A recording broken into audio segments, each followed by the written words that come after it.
Mujizat akan datang, saudara-saudari. Tidak ada yang akan bahkan memikirkan orang-orang ini. Mereka berdua bekerja untuk iblis. Anda akan dicap seperti ahli teori konspirasi atau sesuatu semacam ini. Ini akan menjadi pola pikir gereja-gereja Protestan murtad. Dan inilah urutan yang tepat, bagaimana segala sesuatunya akan terjadi. Inilah yang menyebabkan perubahan dramatis. Dengan membaca itu saja, membuat saya merinding. Sekarang Anda bisa melihat penyebab mengapa orang sangat membenci kelompok ini. Mereka sudah mulai melakukan pemaksaan agama.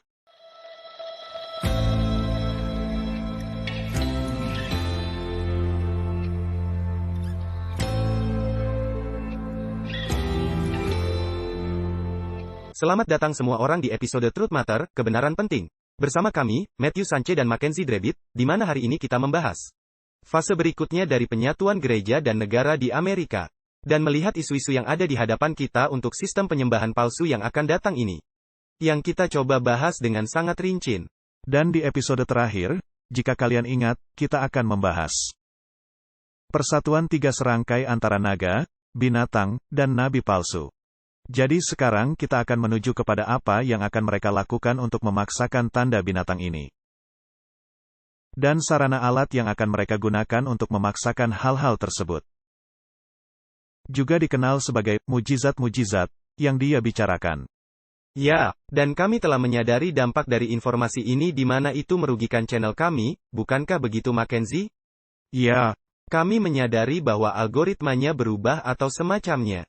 Karena kami perhatikan itu menjangkau lebih sedikit orang dan secara tiba-tiba menurun. Jadi kami bersyukur kepada semua orang yang menonton. Dan itu berarti bahwa itu ada di tangan Anda sekarang, untuk berkomentar dan berbagi dan berlangganan. Karena algoritma, terutama di sini di Kanada, sepertinya itu akan berubah, bukan untuk keuntungan kami. Jadi mereka mencoba menghentikan penyebaran informasi ini dan itu masuk akal. Karena kami coba mengungkap hal yang spesifik dan mekanisme yang akan mereka gunakan untuk mewujudkan sistem ini. Kami bahkan memperhatikan di komentar, bagaimana Amerika menyatukan gereja dan negara? Itu tidak akan terjadi secara kebetulan. Jadi kita akan membahasnya lebih banyak hari ini dan memahami bahwa semakin rinci kami bagikan hal-hal ini. Semakin kekuatan yang ada itu tidak menyukainya dan semakin naga itu tidak menyukainya. Jadi, tolong doakan kami dan tolong bagikan dan berlangganan untuk membantu channel ini agar informasi bisa tersebar luas. Dan pergi ke adtv.watch juga, karena bahkan misalnya ada sesuatu terjadi. Atau kami tidak bisa memasang episode tertentu di YouTube, maka itu akan tersedia di situs adtv.watch kami. Dan itu adalah platform kami sendiri yang mereka tidak dapat, setidaknya untuk saat ini, terlalu mempengaruhinya. Tapi seperti yang Matt katakan, Anda tahu, mereka berbicara tentang BLC-11 di Kanada. Dan tepat setelah podcast terakhir kami, jumlah penonton kami mulai menurun. Orang-orang berhenti mendapatkan notifikasi, bahkan mereka yang berlangganan dan memiliki ikon notifikasi lonceng. Jadi pastikan Anda memeriksa untuk video baru. Buka adtv.watch, dan kami akan melanjutkan sekarang. Ya, jadi kita melihat tiga identitas asli dan kita sudah seperti bosan dengan ini, tapi mari kita singgung sedikit. Tiga kekuatan yang seharusnya kita fokuskan adalah naga, kekuatan utama di balik segalanya, yaitu setan. Binatang yaitu Roma Kepausan, yang kita lihat bahwa itu adalah doktrin Protestan, bukan doktrin Advent. Kemudian episode terakhir, kita melihat secara mendalam mengapa kita dapat yakin bahwa nabi palsu itu adalah Protestantisme Amerika yang jatuh, atau kita akan menyebut itu, Protestantisme murtad.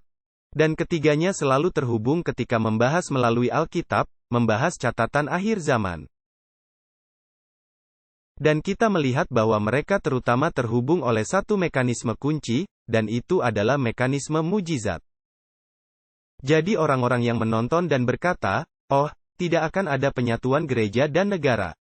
Anda benar, kalau dengan perkembangan pemerintahan dan masyarakat yang normal, itu tidak akan terjadi. Tetapi itu sebabnya Alkitab memberitahu kita. Itu terlihat sangat terbagi sekarang dan saya dapat memahami mengapa orang bertanya-tanya bagaimana itu akan terjadi. Tapi ini akan menjadi salah satu faktor pendorong utama. Mujizat akan menjadi pembuat perbedaan. Jadi kami ingin mulai memisahkan seperti apa bentuknya. Dan untuk melakukan itu, kita akan melalui secara Alkitabiah hari ini. Bagaimana kita bisa sampai pada kesimpulan ini bahwa mujizat akan mendorong Protestantisme Amerika untuk memiliki cukup kuasa di mana mereka dapat menciptakan apa yang mereka sebut patung binatang. Di Amerika Serikat, yang mengarah pada tanda binatang itu, Anda tidak dapat memiliki tanda tanpa patung didirikan. Ya, Jadi ketika kita melihat persatuan tiga serangkai ini, ada hierarki tanggung jawab. Mengapa naga membutuhkan nabi palsu dan binatang itu untuk memulainya? Dan kita mulai melihat bahwa hierarki kekuasaan ini ada di sana untuk mencapai tujuan akhir naga setan, yang merupakan sistem penyembahan palsu global atau sistem satu dunia. Jadi peran nabi palsu adalah untuk mendapatkan kuasa dari binatang pertama. Jadi untuk mendapatkan kekuatan gereja dan negara, dan setelah itu terjadi, ia mendirikan patung. Kemudian setelah patung didirikan, luka kepausan itu menjadi sembuh. Kemudian setelah luka kepausan itu sembuh, dikatakan dalam Wahyu 13 ayat 3, saya yakin bahwa. Kemudian ia membuat semua orang menyembah naga. Jadi Anda lihat, nabi palsu mengembalikan kuasa kepada binatang pertama, dan binatang pertama mengembalikan kuasa dan membuat semua orang menyembah setan. Jadi hierarkinya adalah tidak satu pun dari dua bagian lainnya yaitu binatang dan naga dapat terjadi. Sampai nabi palsu melakukan tugasnya. Benar. Dan tugas itu adalah mendapatkan semua kuasa binatang pertama sebelumnya, dan kemudian membuat patung ini. Dan itulah selanjutnya dua kejadian nubuatan utama yang harus kita lihat. ya. Urutan itu sangat penting untuk dipahami orang-orang karena Anda tahu ada banyak pembicaraan tentang Forum Ekonomi Dunia, Tatanan Dunia Baru, PBB dan semua ini sangat relevan. Dan kita harus menyadari semua hal yang terjadi. Tapi semakin dekat kita melihatnya, kita tidak bisa melupakan urutannya. Karena itu sebenarnya bagian terakhir teka-teki. Itu bukan bagian pertama. Bagian pertama adalah bahwa Amerika harus mengatur sistem penyembahan palsu ini. Dan kemudian itu akan menyebar secara global, barulah tatanan dunia baru benar-benar terjadi. Itulah yang terjadi secara alkitabiah. Kita telah membicarakannya sedikit sebelumnya. Dan sekarang kita akan menunjukkan bagaimana mujizat ini berperan dalam peralihan itu. Dari Amerika yang sangat sekuler atau ateis untuk kembali kepada Tuhan seperti yang mereka ingin Anda lihat. Tetapi itu akan berakhir menjadi Allah palsu, yaitu naga. Ya, dan berapa banyak dunia, Mackenzie, seperti selama 10, 15, 20 tahun lebih terakhir. Di mana kita telah melihat dan menyelam ke dalam hal-hal ini secara individu. Saya telah melihat di hampir semua sudut yang berbeda dari dunia konspirasi. Semua orang tampaknya melihat satu pemerintahan dunia ini datang, bukan? Tetapi mereka biasanya tidak memiliki detail tentang bagaimana itu bisa bersatu. Dan itulah mengapa Forum Ekonomi Dunia dan Bill Gates dan PBB dan seperti semua orang, penangkal petir ini. Dan yang saya maksud adalah mereka menarik perhatian publik dan melakukan aksi mogok kerja. Sehingga Anda tidak memperhatikan apa yang terjadi di balik layar. Mereka menugaskan orang-orang ini mungkin sebagai mekanisme kunci untuk menjadikan sistem satu dunia ini. Dan Alkitab dengan jelas menunjukkan bahwa keadaan akhir dunia adalah sistem satu dunia. Jadi agak menarik bagi saya untuk melihat bahwa orang-orang telah mengetahui dan dapat melihat ini datang. Namun mereka tidak menyadari mekanisme dan jenis hasil yang akan terjadi untuk sampai ke satu sistem dunia ini. Dan Alkitab pada dasarnya mengatakan itu akan menjadi sehati sepikir, pada akhirnya, dan kita akan melihatnya sebentar lagi. Ya. Ini benar-benar seperti, Anda tahu, jika kita berbicara 20 tahun yang lalu tentang beberapa hal ini. Tidak ada yang akan berpikir tentang beberapa dari orang-orang ini seperti Forum Ekonomi Dunia sebagai orang jahat atau semacamnya.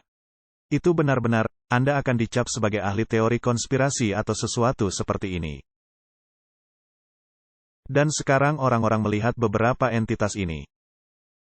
Namun yang menarik bagi saya adalah bahwa mereka benar-benar seperti membuat tokoh-tokoh yang menjadi penjahat yang mudah. Jadi mudah untuk menyerang Klaus Schwab, atau mudah untuk menyerang Bill Gates. Ketika Anda tidak menyukai beberapa hal yang mereka lakukan dengan rekayasa genetika. Tetapi mereka kemudian kehilangan dorongan sebenarnya, di mana mereka benar-benar saling menjepit dinding. Oh, orang ini jahat. Karena dia anti Tuhan dan anti ini dan anti segalanya. Oh, kita butuh Tuhan kembali di negara ini. Jadi mereka saling mendorong, tetapi mereka sedang bekerja untuk tujuan akhir yang sebenarnya mereka cari.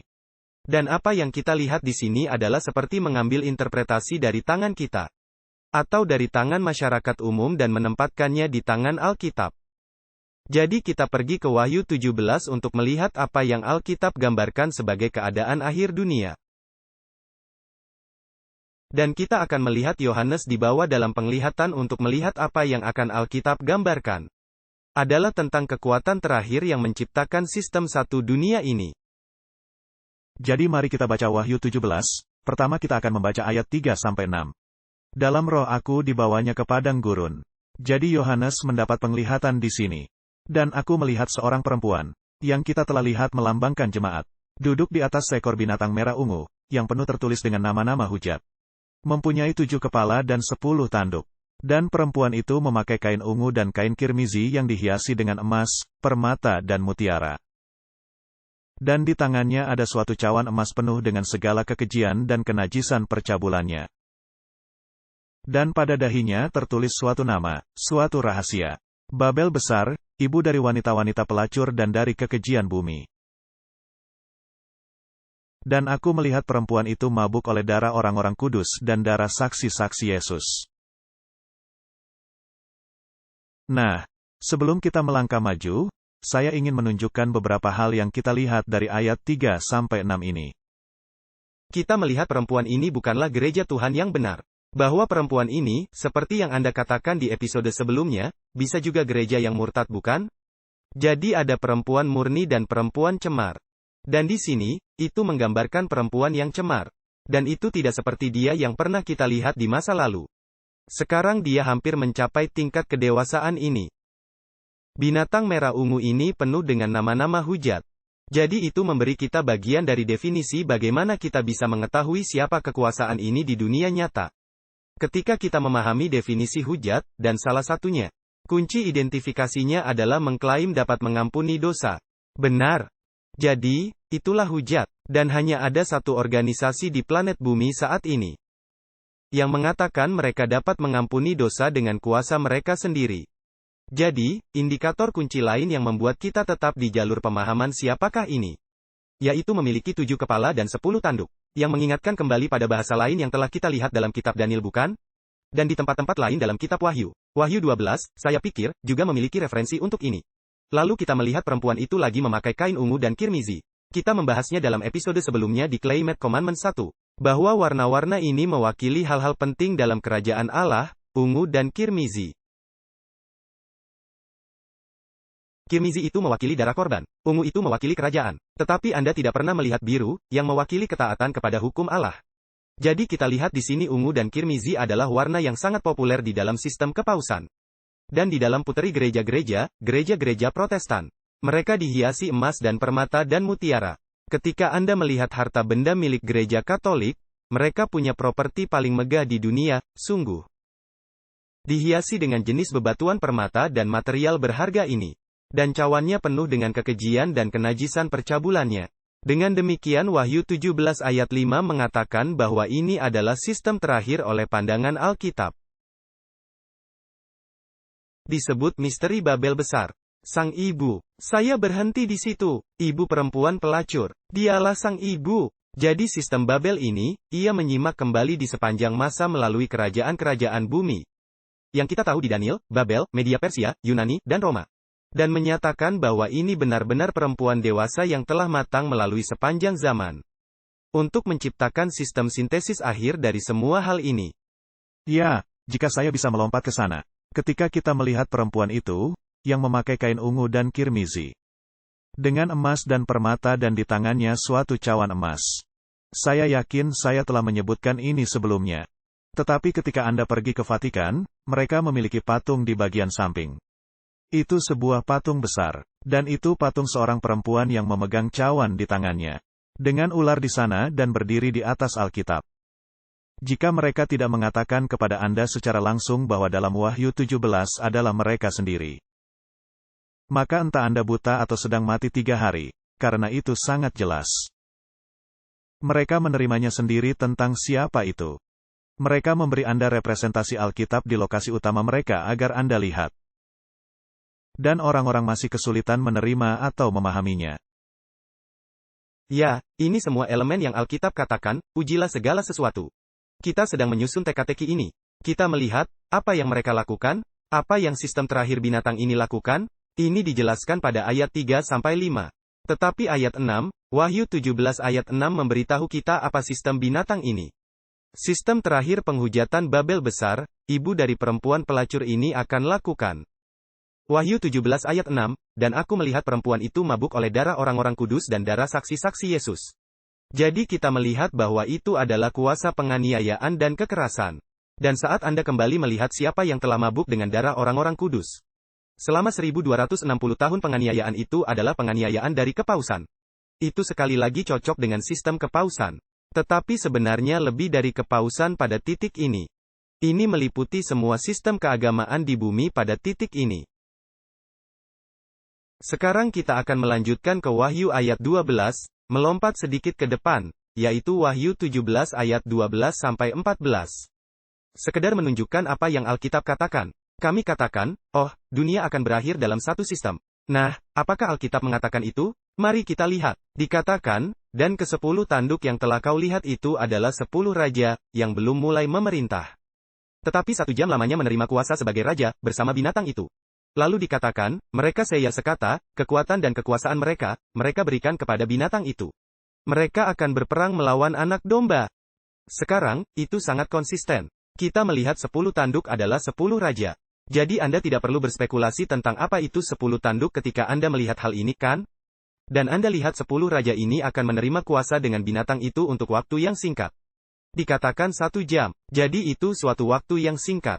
Kemudian pada titik ini, mereka semua memiliki satu pikiran.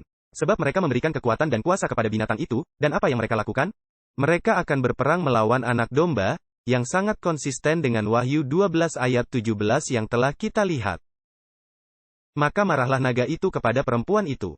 Jadi setan marah kepada jemaat. Lalu pergi memerangi keturunan yang sisa, yang menuruti hukum-hukum Allah dan memiliki kesaksian Yesus. Jadi saya ingin memberikan kutipan dari tulisan Ellen White tentang ayat ini, yang berbicara tentang satu pikiran.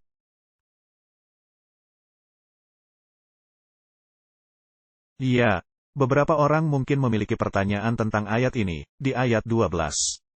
Karena dikatakan demikian, untuk 1 jam lamanya.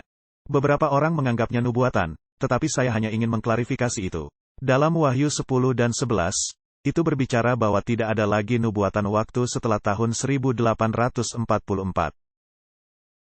Jadi, di mana kerangka waktu ini adalah setelah fakta itu tertulis 1 jam.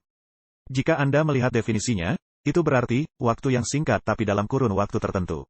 Jadi ini bukan nubuatan waktu. Itu hanya sekedar mengatakan, seperti kita biasanya mengatakan, oh, kurang lebih sekitar 1 jam lagi.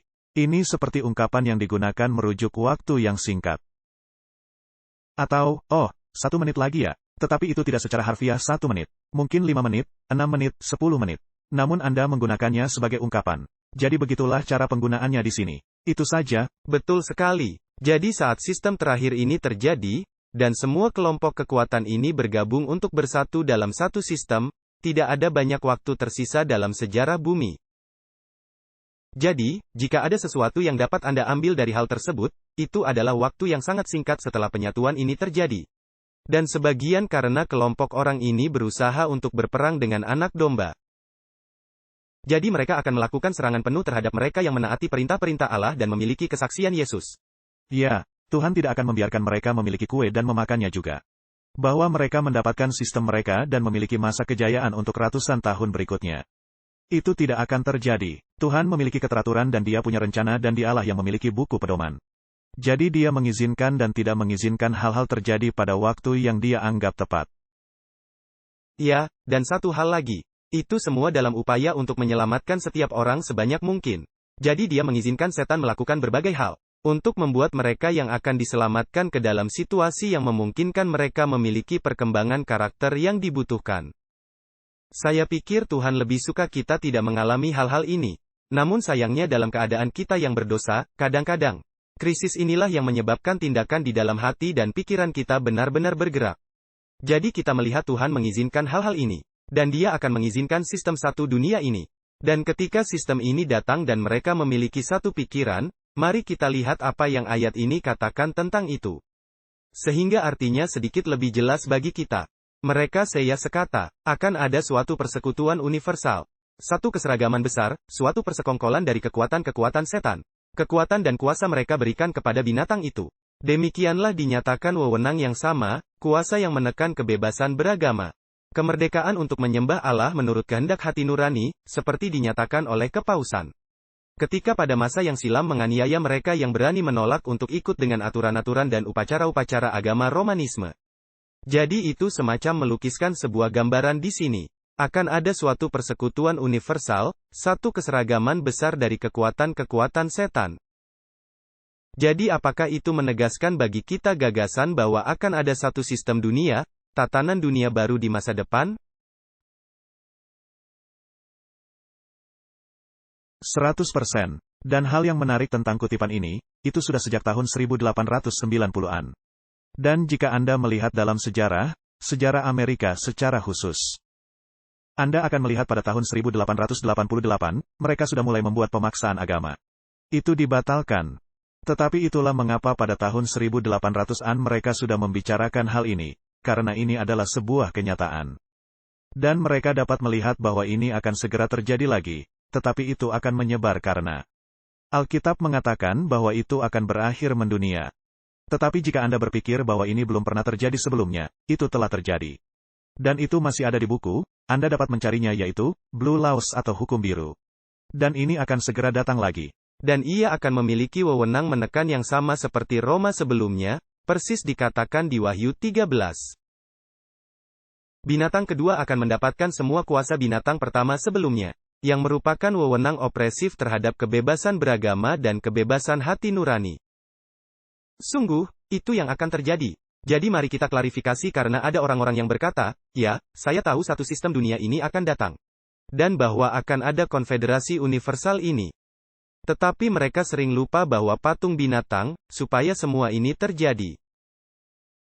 Saya sekata itu, agar itu terjadi, pertama-tama harus ada patung binatang yang terbentuk, bukan?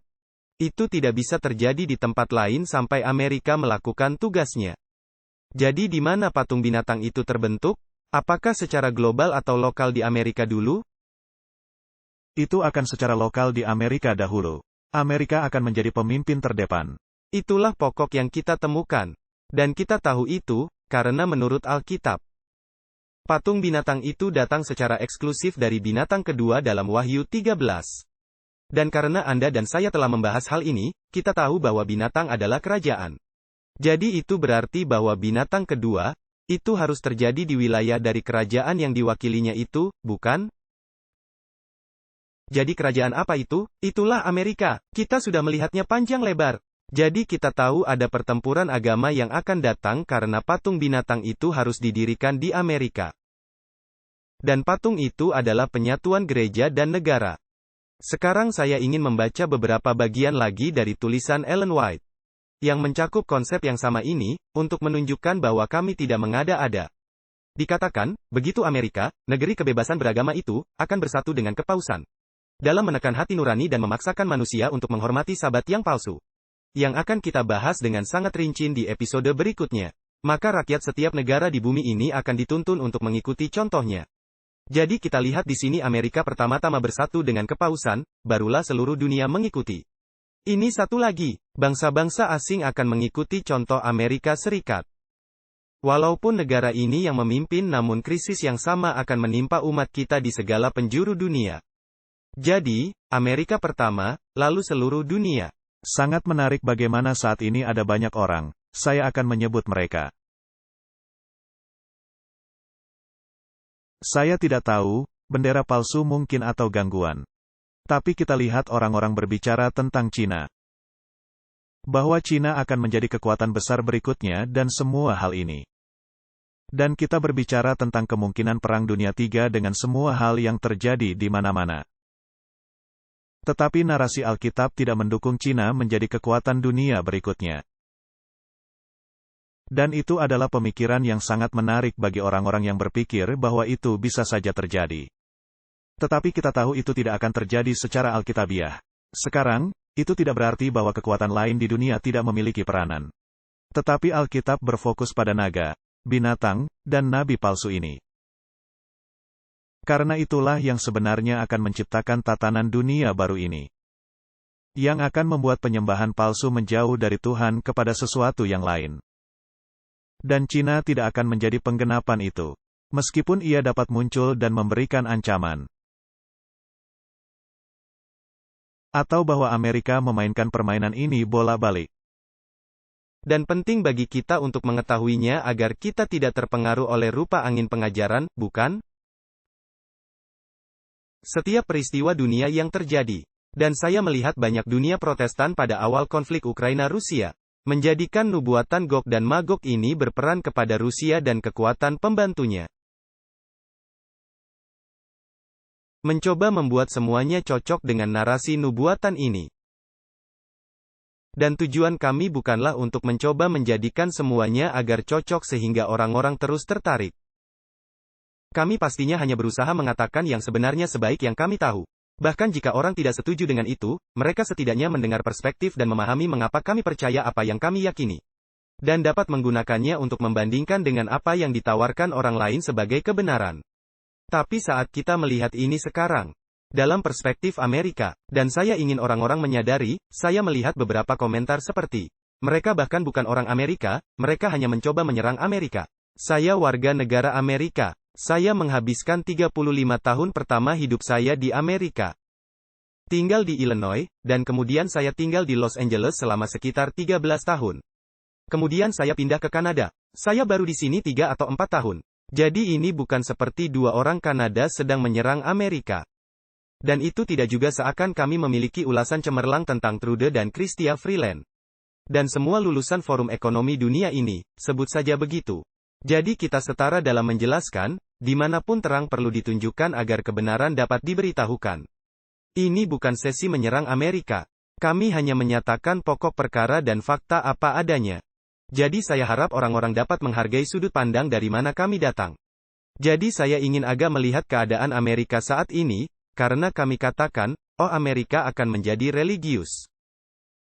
Itu akan menjadi patung binatang, sistem penyatuan gereja dan negara. Dan bagaimana semua ini bisa terjadi?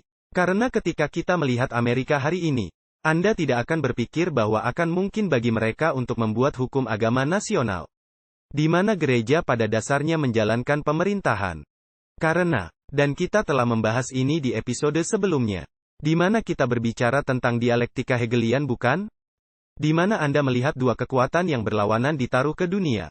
Dan mereka saling bergesekan dan saling mendorong untuk menciptakan sintesis. Dari ideologi yang menciptakan hasil yang diinginkan. Dan saya pikir apa yang kita saksikan mungkin adalah konflik Hegel terbesar dan paling kuat yang pernah terjadi. Ya, saya sangat setuju. Kita melihat oposisi ini sekarang di mana Anda memiliki satu pihak melawan pihak lain.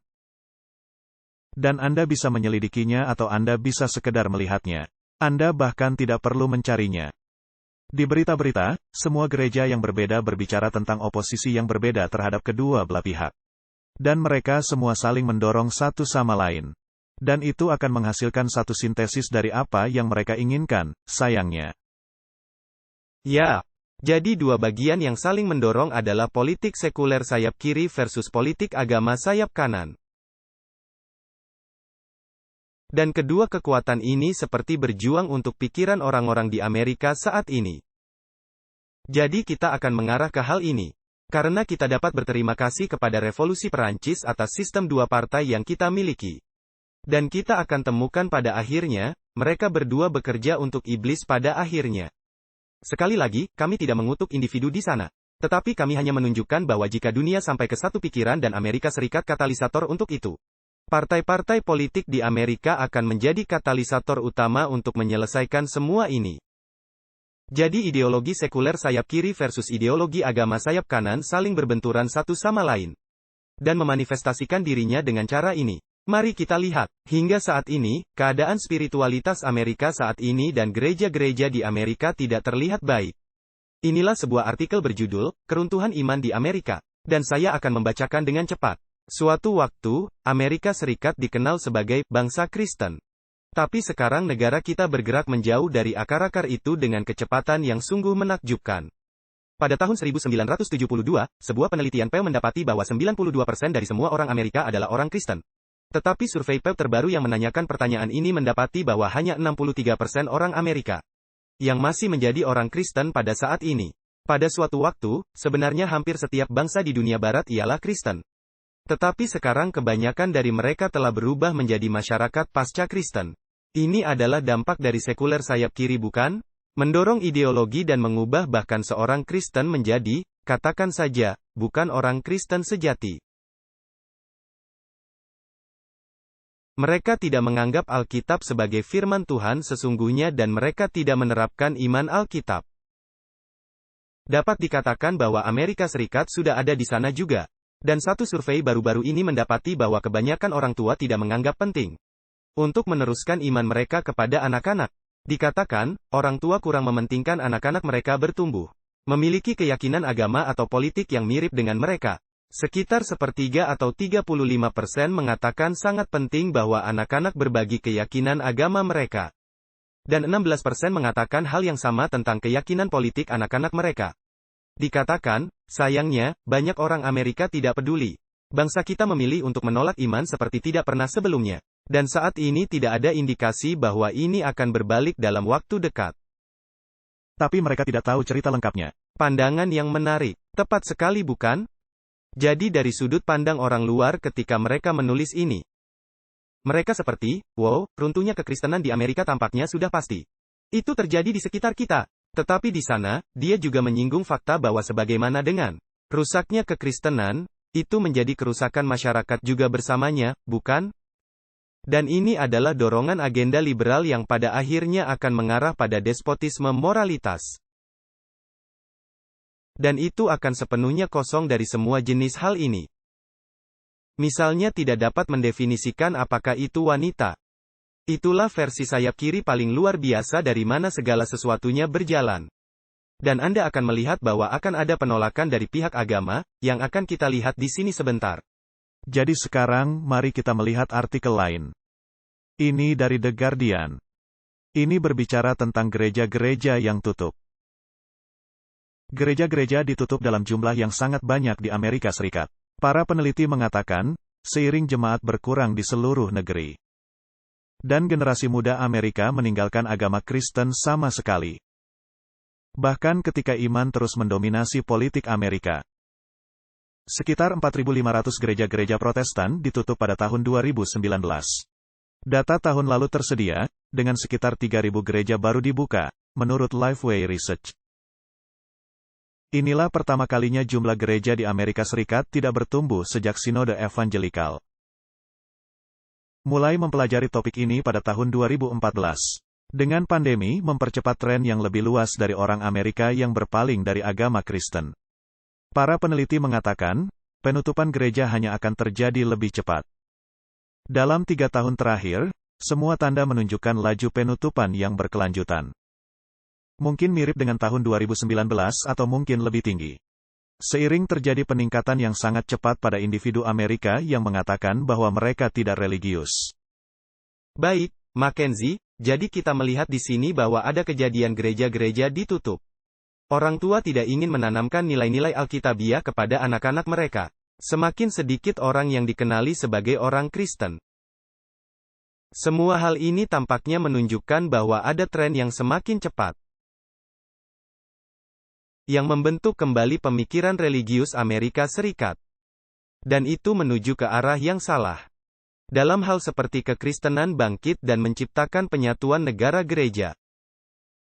Maksud saya, melihat keadaan saat ini, Anda akan seperti, oke ya bukan hanya itu tidak akan terjadi. Tetapi justru sebaliknya yang terjadi bukan? Tetapi inilah Hegelianisme, karena kita sebenarnya memiliki sisi lain dari itu, kekuatan yang berlawanan. Dengan penutupan gereja dan keruntuhan moral ini, orang-orang tidak mengenali Tuhan dalam Alkitab lagi. Dalam hal baru, saya kira saya tidak akan menyebutnya baru, tetapi ini sekarang. Menciptakan istilah disebut nasionalisme Kristen. Ya, dan sekarang, banyak media utama melihat gerakan nasionalis Kristen ini dan berkata, hati-hati. Berikut beberapa berita utama dari beberapa minggu terakhir. Nasionalisme Kristen ancaman bagi demokrasi. Nasionalisme Kristen satu ancaman terbesar bagi kebebasan beragama Amerika. Nasionalisme Kristen merupakan bahaya bagi bangsa kita. Baik, jadi inilah dua ideologi tersebut. Kita memiliki pola pikir Kristen yang jatuh ini bertemu dengan kebangkitan nasionalis Kristen ini. Itu seperti sekelompok kecil orang sekarang, dan umumnya dikaitkan dengan orang Kristen evangelikal kulit putih. Dan Anda melihat bahwa itu adalah kelompok kecil tapi nyaring dan kuat, sangat bersemangat bukan? Dan mereka mulai saling mendorong satu sama lain dan perubahan drastis akan datang. Iya, dan ini sebenarnya bukan hal baru.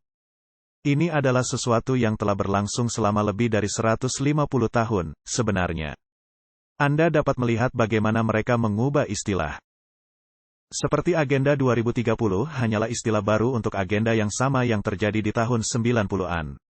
Dan nasionalisme Kristen ini sebenarnya hanya perubahan atau pemberian judul ulang. Dari gerakan reformasi nasional yang dimulai pada 1800-an, yang terkait dengan Amerika membuat undang-undang tentang penyembahan. Jadi, ini adalah sesuatu yang telah terjadi selama beberapa waktu. Dan itu semakin cepat seiring sayap kiri mendorong dan sayap kanan semakin keras. Dan mereka mampu menghantam keduanya dengan lebih kuat. Karena ada pertentangan ini yang terjadi. Dan saat kita melihat kedua kekuatan ini saling mendorong, seseorang akan berkata, "Yah, tentu saja tampaknya pihak sekuler memiliki lebih banyak momentum dan kekuatan. Karena di Amerika adalah tempat peleburan berbagai agama, budaya, dan latar belakang. Ini semacam identitas Amerika di mana semua orang bisa masuk dan menyembah yang mereka pilih. Percaya apa yang mereka pilih untuk percayai. Dan itulah salah satu dasar dari keindahan budaya Amerika. Tetapi Alkitab mengatakan, patung binatang itu akan datang. Dan semua kuasa binatang pertama akan dipegang oleh binatang kedua ini, yang telah kita ketahui yaitu Amerika. Jadi jika kita melihat dua kekuatan yang berlawanan, yang mana yang membuat hukum agama Kristen nasional? Nah, itu Amerika bukan? Dan dari dua hal yang saling mendorong ini, meski pihak sekuler tampaknya punya lebih banyak momentum saat ini. Dan nasionalis Kristen seperti gerakan berbahaya, yang mana orang katakan berbahaya saat ini. Pada akhirnya, Amerika membuat hukum nasional Kristen. Jadi sesuatu berubah di mana Kristen nasionalisme, beberapa versinya, akan menjadi pemenang dalam hal ini. Meskipun saat ini, nasionalisme Kristen sedang dijelek-jelekan. Dan inilah mengapa kami berusaha sangat keras untuk membuat orang melihat deskripsi catatan Alkitab. Tentang apa yang menyebabkan perubahan dramatis ini. Dan kita telah lihat selama 3 atau 4 episode terakhir, sangat jelas apa yang menyebabkan pergeseran ini. Dan jangan salah paham, kami tidak mendukung pihak radikal sayap kiri. Hanya karena kami mengatakan bahwa sayap kanan akan berakhir memaksakan patung binatang ini. Kami tidak berpihak sama sekali. Kami hanya mendukung pihak kebebasan dan pihak Tuhan. Dan pihak Tuhan adalah pihak kebebasan. Merdeka untuk melakukan keagamaan, apapun yang Anda rasa yakin melakukannya. Tuhan tidak memaksa siapapun, dan kami juga tidak ingin memaksa orang lain. Dan kami lihat orang berkata, "Oh, kalian menyerang sayap kanan." Kemudian saat kita bicara tentang kiri, "Oh, kalian menyerang sayap kiri." Kedua belah pihak, sama seperti binatang pertama dan kedua, keduanya kekuatan iblis. Kekuatan sayap kiri dan sayap kanan sedang digunakan oleh iblis, keduanya digunakan olehnya. Jadi kami tidak menganjurkan sisi politik apapun. Kami tidak tertarik pada politik sama sekali. Kami hanya tertarik pada mekanisme yang akan menghasilkan patung binatang yang mengarah pada tanda binatang. Dan kami tak ingin seorang pun mendapat tanda binatang itu. Jadi kami mengusahakan yang terbaik agar membantu orang melihat bagaimana kedua belah pihak. Meskipun mereka terlihat terpisah, bekerja sama untuk menciptakan sintesis ini. Dan kita akan melihatnya sebentar lagi. Iya, kami tidak ingin orang-orang menjadi bingung dalam semua kekacauan dari semua hal yang terjadi di dunia. Kita perlu tetap fokus pada hal-hal yang benar-benar serius, yaitu hal-hal yang mengambil keselamatan kita. Iya, hal-hal akan mengambil tubuh kita, hal-hal akan mengambil hidup kita. Tetapi yang paling penting adalah bahwa kita tidak terjebak dengan hal-hal yang akan mengambil kehidupan kekal kita. Jadi itulah yang kami coba fokuskan. Dan sekarang jika kita kembali ke Wahyu 13, kita akan kembali ke sana dan melihat bagaimana hal itu terkait dengan apa yang baru saja kita lihat dalam Wahyu 17 dengan kekuatan yang sama. Jadi jika kita pergi ke Wahyu 13, mulai dari ayat 13. Dikatakan, dan ia mengadakan tanda-tanda yang dahsyat, bahkan ia menurunkan api dari langit ke bumi di depan semua orang. Ayat 14, ia menyesatkan mereka yang diam di bumi dengan tanda-tanda yang telah diberikan untuk dilakukannya. Jadi kita melihat bahwa mereka akan menggunakan tanda-tanda dahsyat ini. Dan mujizat-mujizat ini dan api turun dari langit. Dan ini kata-kata yang sangat menarik. Kita tidak bisa hanya mengambil semuanya selalu pada nilai luar. Tapi ini benar-benar hal penting yang perlu diperhatikan di sini. Ya, dan saat orang mengatakan seperti kita melihat komentar terakhir, kalian belum mengatakan bagaimana Amerika bisa memperoleh momentum untuk melakukan perubahan ini? Nah, Alkitab memberitahu kita, iya, di sini adalah Protestantisme Amerika dalam Wahyu 13 ayat 13. Ia mengadakan tanda-tanda dahsyat bahkan menurunkan api dari langit ke bumi di depan semua orang. Yang dikatakan pada ayat berikut, inilah yang menipu mereka. Dan itu melalui mujizat-mujizat itu. Jadi apa yang menyebabkan pergeseran ini kembali ke agama? Mujizat akan datang, saudara-saudari. Mujizat akan datang sampai pada titik di mana itu akan begitu meyakinkan hingga seluruh dunia terperangkap dan tertipu dalam hal ini. Jadi kita ingin menguraikan ini, karena Wahyu 13 ayat 13 benar-benar menunjukkan kepada kita kendaraan apa yang digunakan untuk menyebabkan pergeseran dramatis kembali kepada ideologi agama Kristen secara khusus. Dan kita lihat bahwa ini dibenarkan dalam Wahyu 19 ayat 20. Maka tertangkaplah binatang itu dan bersama dengan dia nabi palsu, yang mengadakan tanda-tanda di depannya. Dengan demikian ia menyesatkan mereka. Jadi, jangan salah, nabi palsu akan melakukan tindakan mujizat yang akan mengubah seluruh kondisi dunia. Inilah yang menyebabkan perubahan dramatis. Tidak ada yang alami tentang proses pemerintahan yang berakhir di Amerika Serikat menyatukan gereja dan negara. Itu melalui tindakan mujizat yang menipu. Jadi kita akan memisahkan ini sedikit, dan kita akan melihat dua kata kunci dalam Wahyu 13 ayat 13. Yang pertama adalah kata tanda-tanda. Dikatakan, ia mengadakan tanda-tanda yang dahsyat. Nah, apa artinya? Kami telah katakan itu mujizat, tetapi mari kita ambil kata Alkitab untuk itu. Dan bagaimana kita mengartikan istilah ini? Kata tanda-tanda yang digunakan ini dapat ditemukan di konkordansi Strong G4592. Itu adalah kata semien. Dan itu secara harfiah berarti keajaiban supernatural. Dan ketika kita melihat kata ini diterjemahkan di ayat lain dalam Perjanjian Baru, seperti di kitab Yohanes, itu diterjemahkan bukan sebagai keajaiban, tetapi mujizat. Satu contoh, Yohanes 2 ayat 11. Yang pertama dari mujizatnya. Kata yang sama digunakan sebagai mujizat dalam Wahyu 13. Hal itu dibuat Yesus di Kana yang di Galilea, menyatakan kemuliaannya, dan murid-muridnya percaya kepadanya. Jadi di ayat lain dalam Alkitab, kita melihat mujizat ini tidak hanya menggambarkan beberapa mujizat umum. Tetapi secara khusus mujizat yang Yesus lakukan, benar? Jadi kata yang sama untuk tanda digunakan sebagai mujizat pertama yang Yesus lakukan di Kana di Galilea. Dan lihatlah apa yang terjadi ketika Yesus melakukan mujizat. Dikatakan, murid-muridnya percaya padanya. Jadi mujizat itu membuatnya menunjukkan tanda yang membuat murid-muridnya percaya apa yang dia katakan.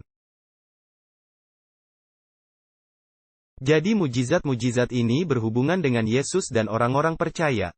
Sekarang bagian yang menarik tentang itu adalah kemudian apa yang Yesus katakan tentang mujizat. Angkatan yang jahat dan tidak setia ini menuntut suatu mujizat. Dan itu karena iblis akan mampu melakukan mujizat juga. Kita seharusnya tidak mencari mujizat sekarang. Untuk membuktikan apakah seseorang atau sesuatu itu benar. Kita perlu melihat, apakah itu selaras dengan Alkitab. Di sini sedikit, di sana sedikit. Kita perlu membuktikannya dengan firman Tuhan, bukan dengan betapa menakjubkannya mujizat itu. Karena kita diberitahu bahwa nabi palsu yang mengadakan mujizat dan begitulah cara dia menipu mereka. Jadi Anda melihat ini dan Yesus berkata, angkatan yang jahat dan penyembah berhala ini. Nah, apakah penyembahan berhala itu? Itu adalah menyembah sesuatu yang bukan Tuhan. Dan ketika dikatakan, sebuah patung didirikan. Apa kata lain untuk patung? Sebuah berhala. Jadi ini adalah angkatan penyembah berhala. Dan suatu hukum berhala akan ditetapkan yang akan menipu orang-orang melalui mujizat yang sedang terjadi. Dan kita perlu sadar agar kita tidak melihat, oh, mereka membangkitkan orang mati. Oh, semua hal-hal ini. Jadi ini benar-benar hal-hal yang perlu kita perhatikan agar kita tidak tertipu ketika kita melihat mujizat ini terjadi. Ya, carilah hukum dan kesaksian, siapa berbicara tidak sesuai perkataan itu, maka tidak ada terang padanya. Bukan beberapa terang, bukan sedikit terang, tapi tidak ada terang atau nol. Jadi jika mujizat terjadi, tetapi itu tidak sesuai dengan hukum dan kesaksian Tuhan, Maka tidak peduli seberapa hebat kelihatannya, itu tidak mungkin berasal dari sumber yang benar. Sebab firman Tuhan tidak berubah. Yesus Kristus sama kemarin, hari ini, dan selamanya. Jadi inilah prinsip-prinsip yang perlu berakar dalam diri kita agar kita tidak dikalahkan oleh mujizat-mujizat ini. Saya ingin memberikan contoh lain karena ini akan menjadi pola pikir. Ingat, semua yang iblis lakukan adalah mencoba untuk membuat yang palsu. Karena dia tahu apa yang benar, dan dia tidak bisa membuatnya tampak tidak benar. Jadi yang terbaik yang bisa dia lakukan adalah membuat versi tiruannya. Jadi Anda berpikir bahwa yang satu itu benar daripada yang asli, benar? Jadi ini hal yang sama yang tercermin saat melihat Wahyu 13 ayat 13, bahwa tanda keajaiban adalah mujizat. Diartikan sebagai mujizat di ayat lain dalam perjanjian baru. Mari kita lihat Yohanes 3 ayat 2. Dikatakan, ia datang pada waktu malam kepada Yesus dan berkata, Rabi, Tuan, kami tahu, bahwa engkau datang sebagai guru yang diutus Allah. Sebab tak seorang pun dapat mengadakan tanda-tanda yang engkau adakan itu, jika Allah tidak menyertainya. Ini akan menjadi pola pikir dari gereja-gereja Protestan murtad. Mereka akan berkata, kita punya bukti bahwa Tuhan beserta kami karena lihatlah mujizat. Dan dikatakan, tak ada yang bisa mengadakan mujizat ini kecuali Tuhan bersamanya. Dan ini akan menjadi dasar dari sistem palsu. Karena mereka akan katakan mujizat adalah bukti bahwa Tuhan mereka bersama mereka. Tetapi itu bohong. Jadi kita melihat di sini bahwa kata tanda-tanda adalah mujizat. Dan khususnya mujizat yang dilakukan sebelumnya oleh Yesus. Baik, jadi mujizat-mujizat yang akan datang, akan mencerminkan apa yang Yesus dan para rasul lakukan sebelumnya. Dan dalam episode berikutnya kita akan benar-benar membahas seperti apa mujizat-mujizat tersebut. Karena hal ini akan menjadi kunci untuk menghadapi dan tidak terjerumus dalam tipu daya yang terakhir ini. Tapi mari kita lihat potongan yang lain di sini dalam kata api. Dan ini adalah konkordansi Strong, G4442. Itu adalah kata pur, pur, dibaca pur. Dan kata api ini, akan melihat bahwa kata ini memiliki konotasi nubuatan yang spesifik, ketika digunakan dalam bahasa nubuatan. Dan saya ingin pergi ke seorang komentator Alkitab yang bukan anggota gereja Masehi Advent hari ke-7. Dari tahun 1700-an, namanya John Yale. Dan komentar Alkitabnya adalah komentari Alkitab yang terkenal. Dan saya ingin menunjukkan apa yang dia tulis tentang teks Wahyu 13 ayat 13 ini. Dikatakan, dan dalam satu contoh ini diletakkan semua contoh yang lain. Sudah biasa bagi orang Yahudi untuk mengungkapkan semua tanda-tanda dan kejadian ajaib dengan mujizat Elia. Ingat, Elia ada bersama nabi-nabi Baal, dan dia membuat api turun dari langit di hadapan manusia. Dan itulah yang membedakan perbedaan antara Elia dan nabi-nabi palsu Baal. Yaitu mujizat api yang turun dari langit ini. Jadi kita memiliki contoh literal ini tentang apa artinya api. Tetapi kita juga memiliki pengertian rohani. Dikatakan, dan ini juga dapat dipahami secara mistis, tentang klaim kepausan untuk menganugerahi Roh Kudus. Dan karunia-Nya kepada manusia dengan menghembusi mereka. Yang pada hari Pentakosta dilambangkan oleh lidah-lidah api yang turun dari langit.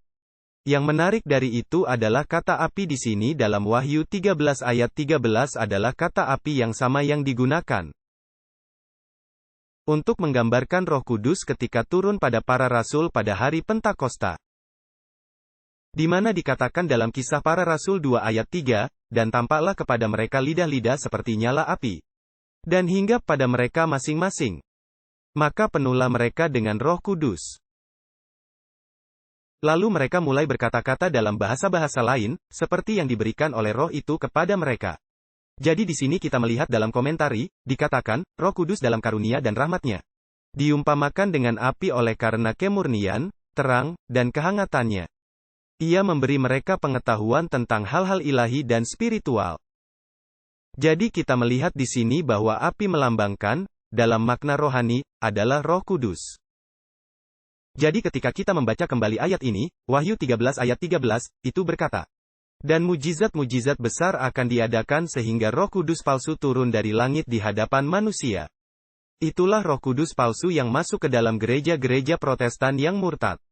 Yang memberi mereka penampakan mujizat, penyembuhan, dan hal-hal lain. Yang akan kita lihat nanti, bukan hari ini, tetapi di episode berikutnya, bahwa Roh Kudus palsu ini akan memberikan kepada mereka kuasa ini di dalam gereja-gereja yang murtad. Inilah yang mengubah permainan di Amerika. Inilah yang menyebabkan perubahan drastis ini. Dan yang ironis adalah mereka akan melakukan mujizat yang Yesus lakukan ketika dia pertama kali datang.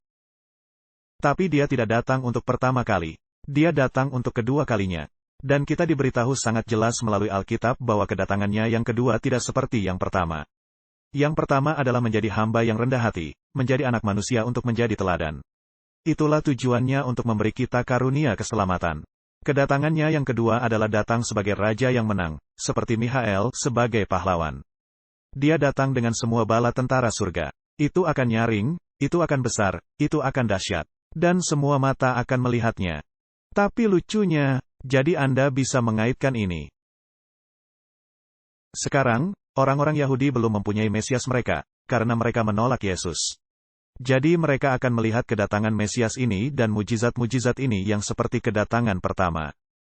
Lalu Anda bahkan bisa mendapatkan semua kelompok yang berbeda ini yang menanti mujizat, tanda-tanda, Mesias, apapun untuk datang dan mereka semua akan puas.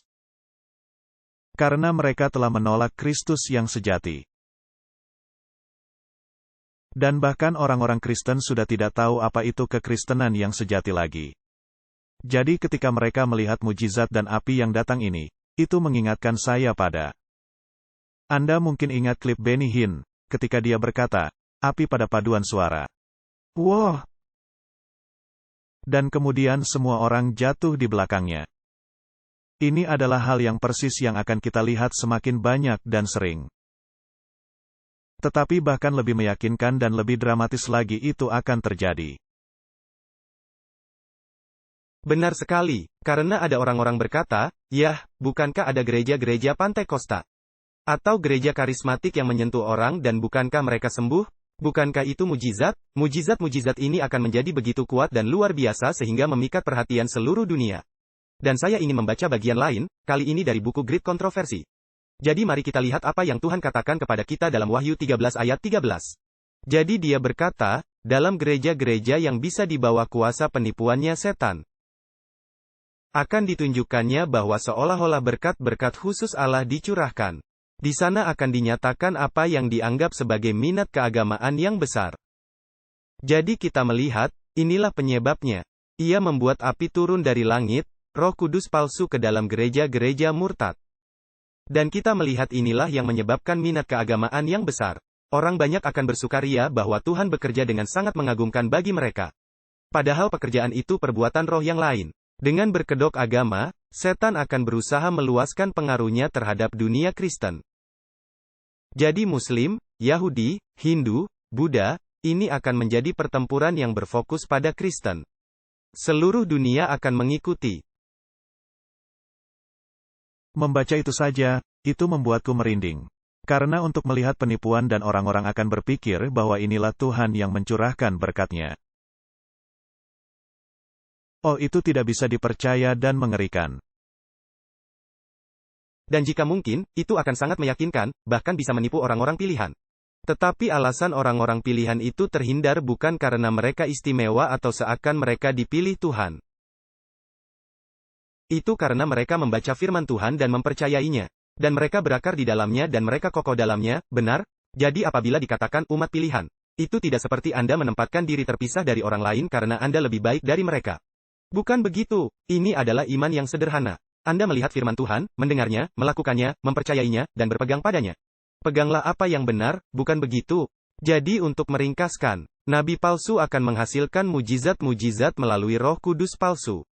Akan ada kebangunan rohani Kristen besar-besaran di Amerika, yang disebabkan oleh gerakan Roh Kudus palsu.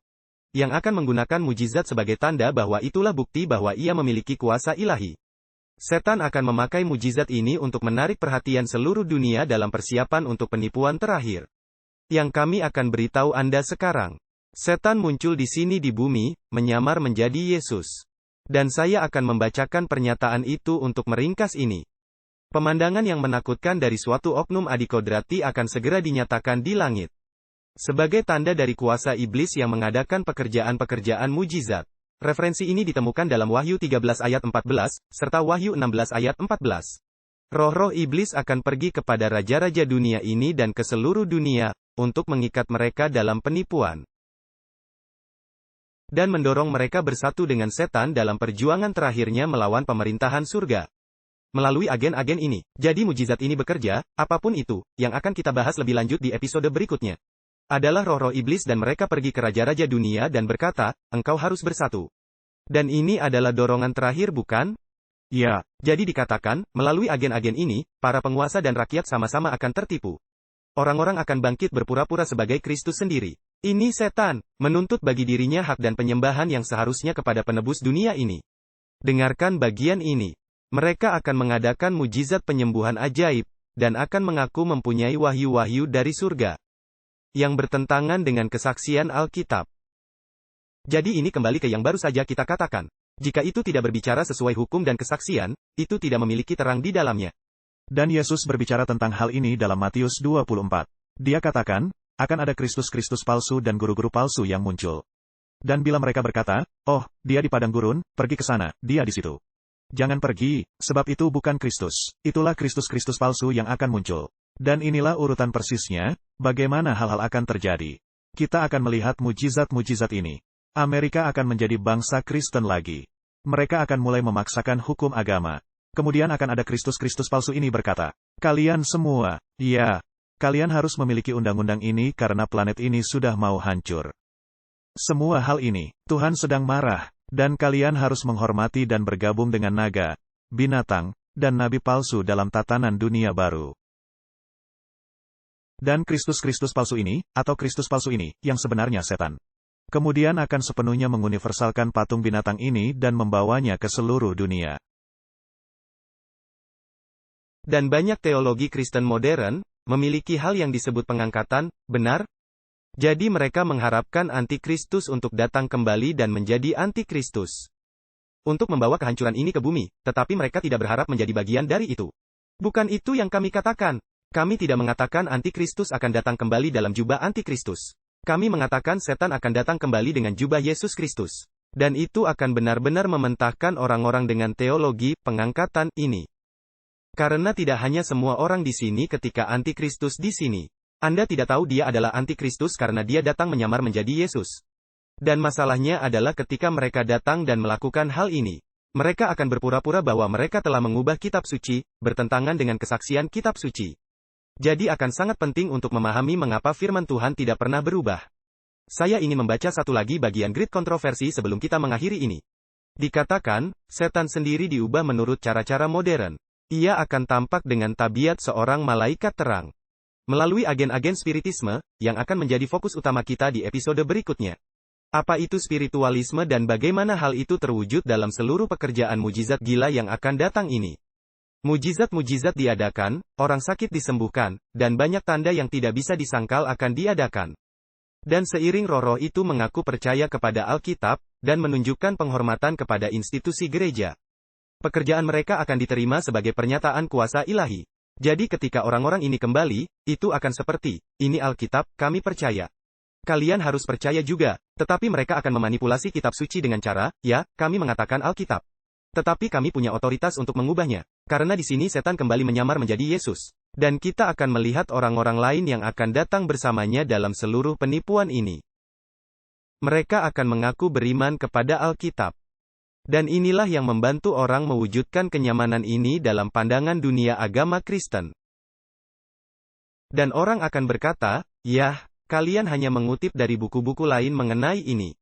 Apa kata Alkitab? Catatan Alkitab menegaskan hal ini. Wahyu 12 ayat 12. Celakalah kamu, hai bumi dan laut, karena iblis telah turun kepadamu, dalam geramnya yang dahsyat. Karena ia tahu, bahwa waktunya sudah singkat. Hal itu tidak usah mengherankan, sebab iblis pun menyamar sebagai malaikat terang. Jadi saudara dan saudari, tidak ada tebak-tebakan. Tidak ada tebakan. Dan kita tahu bahwa dunia akan menjadi satu pikiran, selama 1 jam atau periode waktu yang singkat. Pada titik inilah mujizat telah menyatukan dunia bersama. Dan setan-setan ini yang juga bagian dari mujizat-mujizat ini akan meyakinkan raja-raja bumi. Untuk menciptakan sistem Kristen satu dunia ini. Pada titik mana, Anda tahu bahwa dikatakan, ketika setan diusir, malaikat-malaikat jahatnya diusir bersamanya. Jadi setan dan teman-temannya datang sebagai tipuan terakhir bukan dengan cara yang benar dari kedatangan Kristus kedua kali. Tapi jika Anda tidak tahu cara yang benar dari kedatangan Kristus yang kedua, apa yang setan lakukan akan lebih gila. Dari apapun yang pernah disaksikan siapapun di bumi. Itulah mengapa kita perlu belajar, kita perlu tahu seperti apa kedatangan yang kedua itu. Kita perlu tahu peristiwa yang terjadi. Karena jika tidak, mujizat-mujizat ini, sama seperti yang kita baca. Orang-orang akan berpikir, oh, inilah berkat-berkat dari kedatangan Tuhan. Inilah Roh Kudus-Nya yang dicurahkan. Inilah lidah-lidah api, seperti pada hari Pentakosta. Kita melihat orang-orang dibangkitkan, disembuhkan, semua hal besar dan menakjubkan ini terjadi. Bahkan api turun dari langit. Tapi kemudian, itu semua akan terjadi karena iblis sedang bekerja. Dan wow, itu benar-benar tidak dapat dipercaya. Dan akhirnya, seperti yang baru saja kita baca, dia akan menyamar bahkan sebagai malaikat terang. Dan dia akan tampak indah dan mempesona. Dan dia akan terlihat seperti Kristus di sini berjalan di antara kita, menyembuhkan orang. Sekarang, bayangkan itu terjadi pada dunia yang seperti tidak memperhatikan semua ini atau tidak mengetahuinya. 1.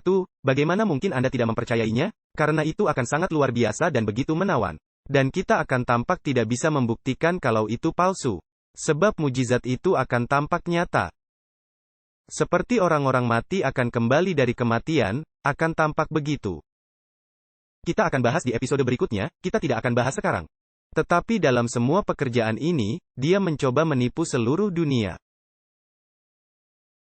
Dan saat dia berhasil, bayangkan sekarang ada sekelompok kecil orang berkata, tunggu. Itu bukan Yesus asli. Orang-orang yang bangkit itu adalah setan-setan. Penyembuhan itu tak seperti yang terlihat. Setan membuat mereka sakit lalu mengangkat penyakit itu dari mereka. Itu bukan penyembuhan. Anda paham maksudnya? Jadi sekarang Anda dapat melihat penyebab mengapa orang-orang sangat membenci kelompok ini. Karena seharusnya Yesus datang kembali dan Anda mengatakan bahwa itu iblis? Beraninya kamu? Kekasih saya yang sudah meninggal kembali. Orang ini disembuhkan, yang belum pernah berjalan sebelumnya. Dan itu seperti, ketika Anda melihat bagaimana seluruh dunia menjadi satu persekutuan. Melalui sarana mujizat dan setan muncul menegaskan semua mujizat ini benar-benar berasal dari Tuhan. Dan pada akhirnya, alasan mereka membenci sekelompok kecil orang ini yang adalah umat Tuhan. Yang menaati perintah Allah dan memiliki kesaksian dan iman Yesus. Itu karena mereka masih menyingkapkan hal-hal ini. Dan saya dapat membayangkannya sekarang, seperti, bahkan pasangan, teman-teman dan kerabat. Anda menyatakan hal ini juga dan mereka akan membenci kita. Karena itu akan terlihat seperti kita membenci hal-hal yang begitu baik. Dan dimaksudkan untuk membawa surga di bumi ini. Jadi doktrin kunci lain yang perlu kita pahami ialah milenium. Karena mereka akan mengatakan milenium telah dimulai, dan itulah awalnya. Dan hal yang menghentikan surga terjadi di bumi adalah sekelompok kecil orang. Yang mengatakan bahwa mereka adalah setan-setan. Dan itulah yang membuat seluruh dunia bersemangat untuk berperang dengan keturunan sisa dari Wahyu 12. Dan Anda harus bergabung di episode berikutnya di mana kita akan menyelami spiritualisme, mujizat-mujizat. Apa yang akan terjadi? Bagaimana itu akan hampir menipu, meski itu tidak akan. Tetapi bahkan jika itu bisa, menyesatkan orang-orang pilihan. Kami akan membongkar bagian-bagian itu untuk menunjukkan Anda. Bagaimana kita bisa membuktikan melalui Alkitab bahwa keadaan orang mati akan menjadi persoalan besar. Dan bagaimana keadaan orang mati ini, ketika orang-orang ini hidup kembali, apa yang akan dikatakan kepada kita? Ketika mereka kembali, karena mereka punya objek perhatian khusus saat mereka seharusnya hidup kembali. Tetapi seperti yang dikatakan Wahyu kepada kita, pada titik ini, dunia penuh dengan setan-setan. Ini disebut tempat tinggal setan dan sangkar setiap burung najis dan yang dibenci. Dan segenap bumi pada titik ini, ketika ayat itu sedang dijelaskan, penuh dengan roh-roh jahat ini. Jadi Mackenzie, saya menghargai Anda yang telah membahas hal-hal ini dengan saya. Dan membagikannya kepada orang-orang, karena kita melihat bahwa Google sedang mencoba untuk mengecilkan itu.